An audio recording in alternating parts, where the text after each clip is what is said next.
El libro de Lamentaciones. Es un libro único en el Antiguo Testamento que contiene 5 poemas de un autor anónimo que sobrevivió y ahora está reflexionando sobre el asedio babilonio de Jerusalén y la destrucción y el exilio que le siguió. Recuerda la historia completa en el libro de Segunda de Reyes. La caída de Jerusalén y el exilio era la catástrofe más horrenda en la historia de Israel hasta este punto. Recuerda, Dios le había prometido la tierra a Abraham. Le había dado a David victoria para hacer a Jerusalén la capital de Israel, y de David provino el linaje real de los reyes. Tenías la presencia de Dios ahí en el templo, donde los sacerdotes mantenían los rituales de adoración de Israel. Después de 500 años de toda esta historia, en el verano del 587 a.C., la ciudad cayó en las manos de Babilonia. Todo fue aniquilado y destruido. Así que el libro de Lamentaciones es un recordatorio del dolor y la confusión de los israelitas que sobrevivieron a esta destrucción. Ahora, los poemas de lamento que se encuentran aquí no son únicos en la Biblia. Hay muchos de ellos en el libro de los Salmos. Y estos poemas bíblicos de lamento hacen varias cosas. Son una forma de protesta. Son una manera de llamar la atención de todos, incluyendo la atención de Dios, a las cosas horribles que suceden en este mundo y que no deben ser toleradas. Son una manera de procesar las emociones. Así que en estos poemas el pueblo de Dios ventila su enojo y desesperación por la ruina causada por el pecado y el egoísmo de las personas. Y estos poemas son un lugar para dar voz a la confusión. El sufrimiento nos hace cuestionarnos acerca del carácter y las promesas de Dios, y nada de esto se ve como algo malo en la Biblia. Todo lo contrario, estos poemas de lamento le dan una dignidad sagrada al sufrimiento humano. Así que estas palabras humanas de dolor, que son dirigidas a Dios, se han convertido en parte de la palabra de Dios para su pueblo. El diseño de estos 5 poemas es muy intencional. Es parte del mensaje del libro. Los capítulos del 1 al 4 se conocen como acrósticos, que significa poemas alfabéticos. Cada verso poético inicia con una letra nueva del alfabeto hebreo, que está conformado por 22 letras. Ahora, esta estructura ordenada y lineal está en fuerte contraste con el desorden del dolor y la pena, mezclada con confusión que se expresa en estos poemas. Así que es como si el sufrimiento de Israel se explorara de la A a la Z y está intentando expresar algo inexpresable. Los capítulos del 1 al 2 tienen un verso por letra cada uno, lo que les da un diseño bastante similar, pero los temas son muy diferentes. Así que el capítulo 1 se enfoca en el dolor y la vergüenza de una figura llamada Señora Sión. El poeta personifica a la ciudad de Jerusalén como una viuda, también llamada hija de Sión. Y ella se sienta sola. Está angustiada por sus seres queridos, devastada. Nadie viene a consolarla. Es una metáfora muy poderosa. Y luego habla la señora Sión. Ella clama al Señor para que le ponga atención a su destino.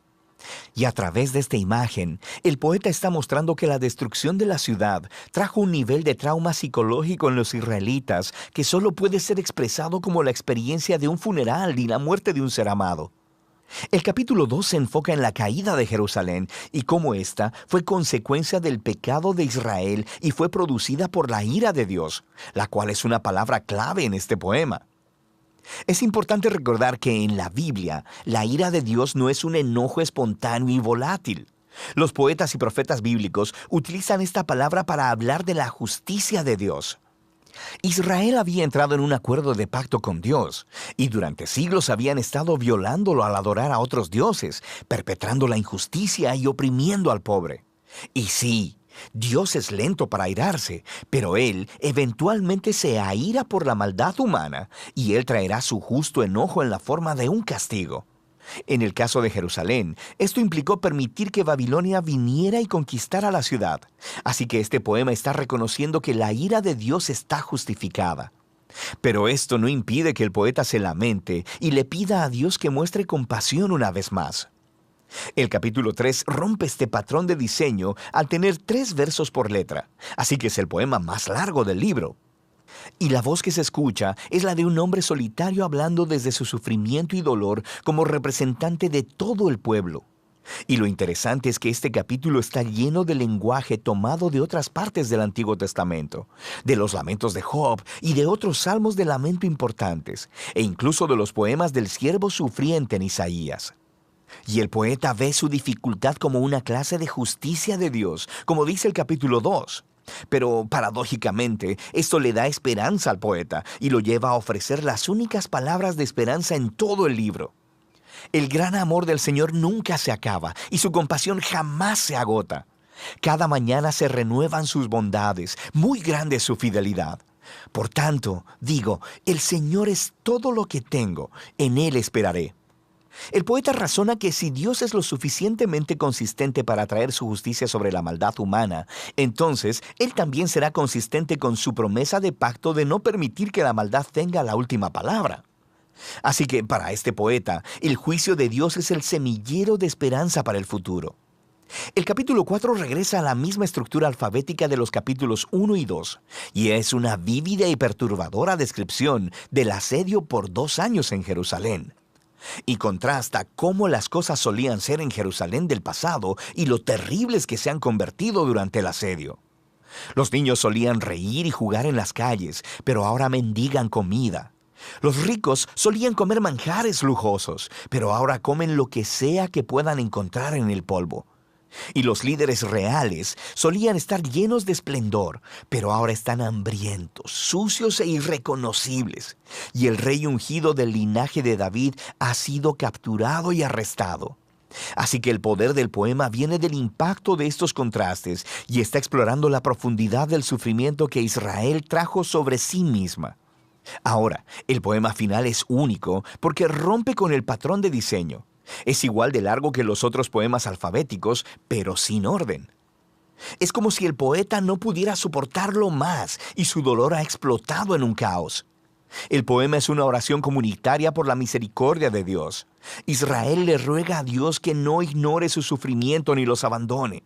Y el poema ofrece una larga lista de las diferentes clases de personas que fueron devastadas por la caída de la ciudad.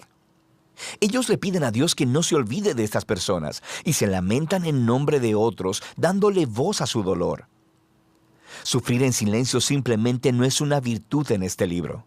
No se le pide al pueblo de Dios que niegue sus emociones, sino que alcen la voz de protesta para expresar sus sentimientos y derramarlos delante de Dios. El libro termina con algo parecido a una paradoja. El poeta reconoce que Dios es el Rey eterno del mundo, pero también que las circunstancias los hacen sentir como si Dios no estuviera por ningún lado. Así que las palabras finales del libro dejan esta tensión completamente sin resolver y pregunta, ¿a no ser que nos hayas desechado totalmente? Y el libro termina. El poeta no ofrece una conclusión linda y limpia, muy similar a nuestras propias experiencias de dolor y sufrimiento.